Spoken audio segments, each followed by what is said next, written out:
Olá, nesse vídeo eu vou apresentar um pouco da interface do software Blender.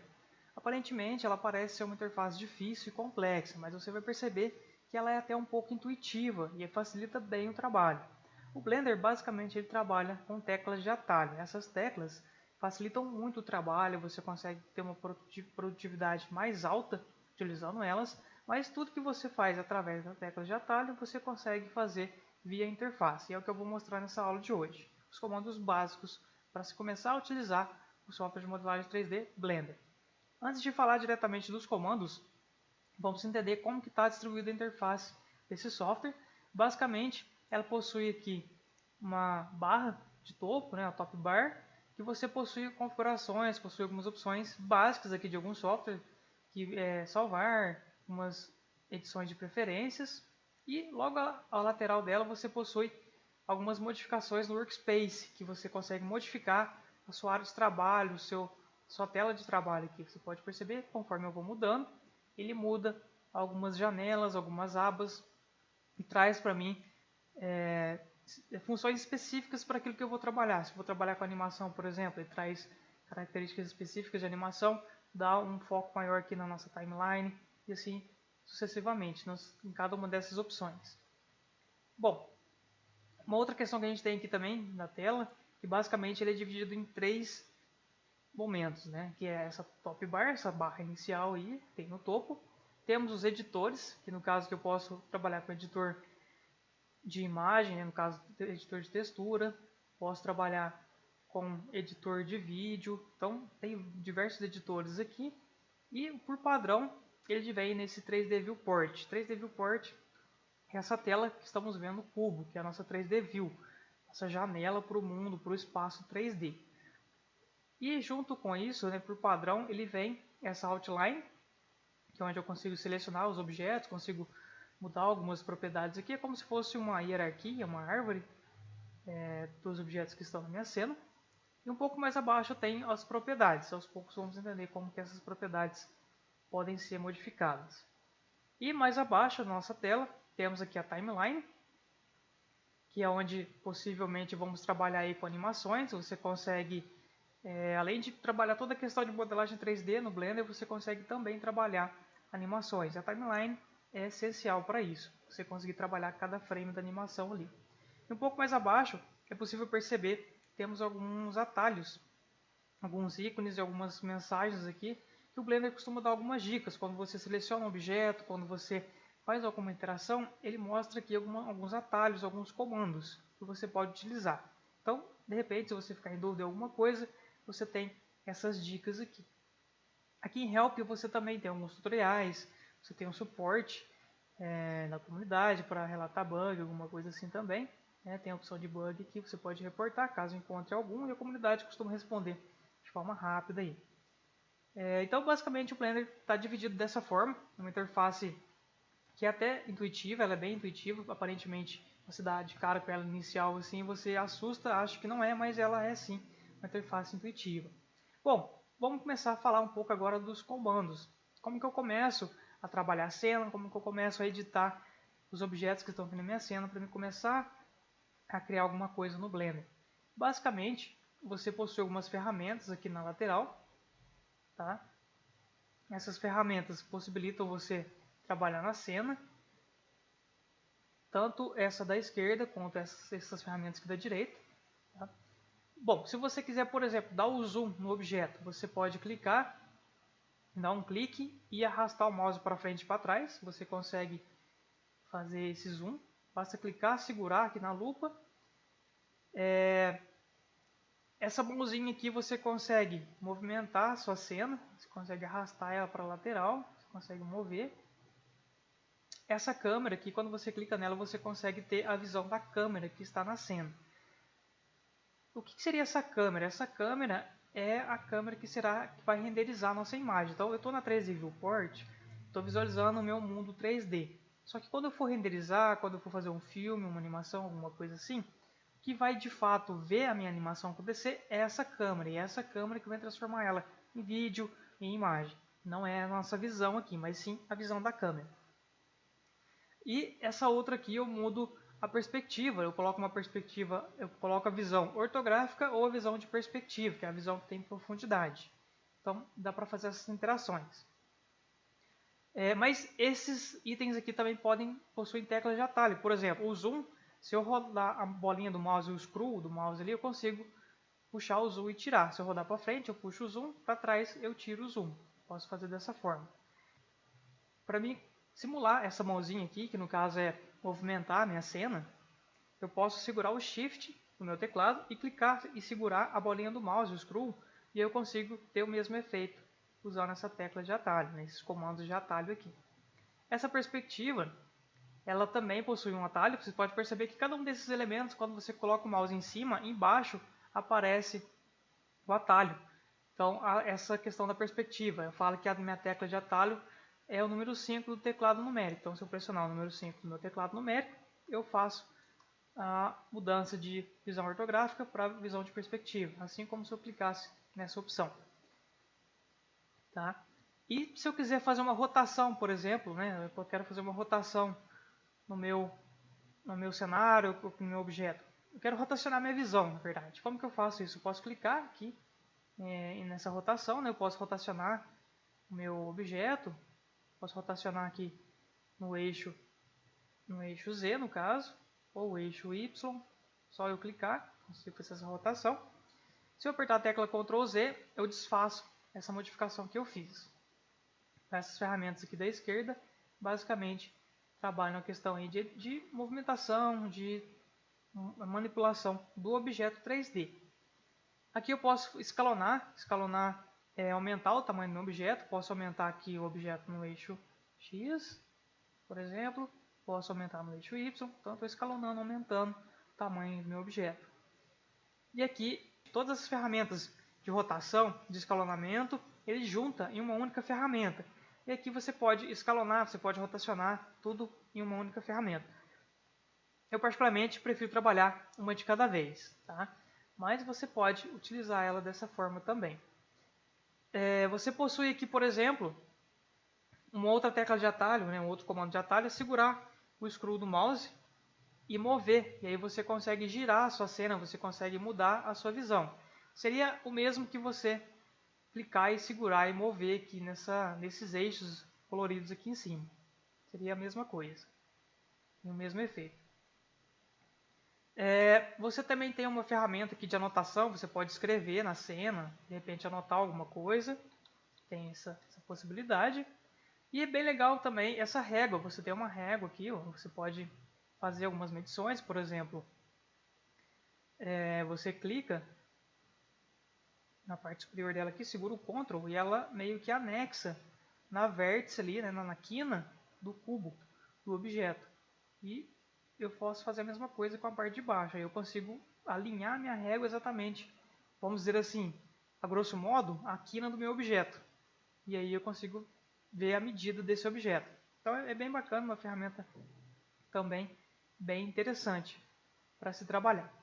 Bom, algumas outras teclas de atalho simulando o que a gente viu aqui nas ferramentas da esquerda. Por exemplo, eu consigo mover aqui, fala para mim, se deixar o mouse em cima, fala para mim que a movimentação, eu posso usar a tecla de atalho G, a questão da rotação, posso usar a letra R. Então a gente vai testar esses teclados aqui. Para movimentar o meu cubo, sem fixar o eixo, né, lembrando aí que em verde, na cor verde, essa linha verde aqui é o meu eixo Y, igual está aqui em cima. A linha vermelha é o meu eixo X, está até escondidinho aqui. E a linha azul, que ela não é visível, mas ela existe aqui, é o eixo Z, que na nossa perspectiva aqui significa que nosso objeto vai para cima. Tá?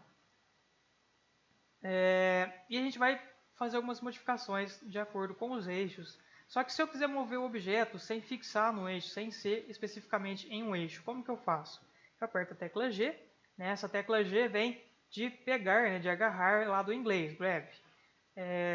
E aí eu movo meu mouse, meu objeto se movimenta. Se eu quiser fixar meu objeto aqui em cima, eu dou um clique com o botão esquerdo do mouse mesmo, e ele fica fixo ali. Se eu apertar Ctrl Z, ele volta para a posição de origem. Se eu movimentar ele novamente, mas eu quero desfazer isso que eu estou fazendo, eu não quero deixar ele fixo ali em cima mais, você pode apertar o botão direito do mouse. Pode perceber embaixo da tela ali, onde ele aparece as opções, onde aparecem as dicas. Para cancelar, eu aperto o botão direito do mouse e para fixar, para confirmar, eu aperto o botão esquerdo. E ali também tem algumas opções de eixos, né? Se eu quiser movimentar um eixo X, por exemplo, é só apertar a tecla X no meu teclado, movimento no eixo X. Se eu apertar a tecla Y, movimento no eixo Y. E o Z, apertando a tecla Z no meu teclado, movimento o meu objeto no eixo Z. Você pode perceber que quando eu arrasto o meu mouse para cima e ele chega no limite da minha viewport, ele volta a se repetir lá embaixo na tela. Isso é um recurso bem interessante que o Blender adicionou, que facilita muito quando você às vezes quer arrastar, quer fazer alguma movimentação, às vezes um escalonamento, e o seu cursor chega no final da viewport e você não consegue escalonar mais. Então você quer usar o mouse, tá? Quando ele chega no final da tela, ele repete, ele volta lá para o início da tela, como eu estou fazendo aqui. Então isso é uma função bem bacana. As versões anteriores do Blender não tinha isso, isso foi surgindo com a sua evolução. Isso facilita muito o trabalho. Eu apertei o botão direito do mouse para poder cancelar essa modificação que eu fiz, e aí o meu cubo voltou para a posição normal aqui. Bom, como que eu vou escalonar, por exemplo? Vamos trabalhar o escalonamento. O S de Scale, de escalonar. Aperto a tecla S e aperto o eixo X, por exemplo, né? Apertando a tecla X. Apertei a tecla S para escalonar, depois a tecla X para fixar o eixo X. E aí eu consigo, movimentando o mouse, olha lá, você pode ver que ele vai no limite da minha tela e volta. E aí eu consigo escalonar o meu objeto tranquilamente para o tamanho que eu precisar. Você pode também definir um valor. Você pode apertar o número 1 e o número 0, dando o valor 10. E aí ele escalona 10 unidades nesse objeto. E aí a gente tem um objeto tamanho padrão aí que você consegue, além de escalonar usando o mouse, você tem um escalonamento mais personalizado, você pode escalonar ou você pode fazer também extrusões, que vamos ver mais à frente o que é extrusões, através de comandos via teclado. Você consegue fixar um valor, eu quero fazer um escalonamento de 10 unidades, de 5 unidades. Então você consegue digitar esse valor no teclado e ele fica fixo naquele valor. Se você quiser escalonar no eixo Z, por exemplo, aperto a tecla S, em seguida tecla Z, eu consigo escalonar no eixo Z. Isso é bem bacana, que facilita muito o trabalho. Por isso é importante conhecer as teclas de atalho básicas para começar a se trabalhar. A tecla R é a tecla de rotation, para rotacionar o nosso objeto. Se eu não apertar nenhuma outra tecla depois do R, ele vai rotacionar de acordo com a minha perspectiva. Se eu apertar o X, ele começa a rotacionar no eixo X. Se eu apertar o eixo Z, rotaciona no eixo Z. E assim também acontece no eixo Y. Aperto o botão direito do mouse para cancelar isso que eu estou fazendo. Uma coisa que pode acontecer muito, perceba que no centro do cubo tem um cursor. Esse cursor, se sem querer você clicar em uma determinada região da cena, ele pode mover para aquela região da cena. Por exemplo, se eu clicar aqui em cursor e clicar aqui próximo da câmera, eu percebo que o meu cursor foi lá para aquele canto. O que interfere, o que faz esse cursor na verdade? Por exemplo, ele basicamente é a origem dos objetos. Se eu tentar adicionar um novo objeto aqui agora, se eu vir aqui e adicionar, vamos ver aqui, por exemplo, um círculo. Círculo não, vamos ver uma esfera. Veja só que ele adiciona a esfera exatamente na onde está aquele meu cursor. Então esse cursor é o ponto de origem, é onde os objetos vão nascer. Tá? Eu posso apertar a tecla Delete e ele deleta aquele meu objeto. Se eu quiser voltar esse meu cursor para o centro da minha cena, eu posso apertar Shift C e aí ele volta bem para o centro aqui da minha cena. Tá? Para me movimentar a câmera, de repente para alinhar também alguma perspectiva que eu queira, eu posso segurar Shift e fazer essa movimentação aqui. Bom, como que eu seleciono objetos aqui no Blender, por exemplo? Como que eu faço a seleção dele? Eu posso clicar com o botão esquerdo do mouse mesmo, só que eu não posso estar com o cursor selecionado, senão eu mudo a posição do cursor. Então eu aperto Shift C para ele voltar e venho aqui para a seleção de caixa, caixa de seleção, que é o meu cursor do mouse aqui, a setinha. Eu posso clicar sobre o objeto, aí eu seleciono ele. Eu posso clicar na câmera, essa aqui é a minha luz, tem a câmera e tem a luz, isso aqui ilumina a minha cena. Isso aqui é mais para questão de renderização, que será visto mais à frente. Basta clicar. Né? Mas como que eu faço para selecionar todos os objetos? Você pode clicar e arrastar, você consegue selecionar todos os objetos da cena. Você apertar a tecla Alt A, você tira a seleção de todos. Se você apertar a tecla A, você seleciona todos também. Se você, por exemplo, quiser selecionar dois objetos ao mesmo tempo, como que você faz? Quero selecionar o cubo e a câmera. Você clica no cubo, depois você vem com o Shift pressionado, clica sobre a câmera. E aí você tem os dois objetos selecionados.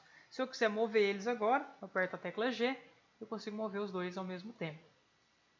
Você deve ter percebido que algumas teclas de atalho são numéricas.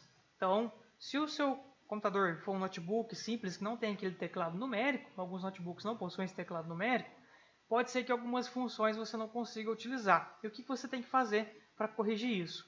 Você tem que vir aqui nas opções do Blender, aqui, editar as opções dele em preferências, e na opção aqui de input, você tem que marcar essa opção aqui, ó, emular teclado numérico. A partir do momento que você marca essa opção, sabe aqueles números que ficam na parte superior do seu teclado, perto da tecla ESC ali, um pouquinho abaixo, você tem o número 1, 2, 3, bem na horizontal, todos os números na horizontal ali, as primeiras fileiras ali do teclado. Esses números passam a valer como teclado numérico aqui dentro do Blender. E aí você não precisa ter um teclado numérico no notebook. Você pode utilizar esses números que ficam todos na horizontais ali no seu teclado do notebook. Se por acaso o seu computador tiver o teclado numérico, aquele que fica do lado direito ali da sua mão, no direito do seu corpo ali, você pode utilizar ele normalmente. Você não precisa trabalhar essa questão de emulação. Se por acaso você não tiver ele, tem que marcar aquela opção de emular para que você consiga mudar a perspectiva, por exemplo, que é apertando a tecla número 5. Se você apertar a tecla 5 do seu notebook aí que não tem um teclado numérico, naquela parte superior ali, ele não vai funcionar, ele vai acionar outro comando. Então é importante saber disso também, tá? Então, para esse vídeo, seria um resumo, seria alguns conceitos iniciais, alguns comandos básicos para você começar a trabalhar com Blender, tá? Então, eu vou ficando por aqui e até a próxima.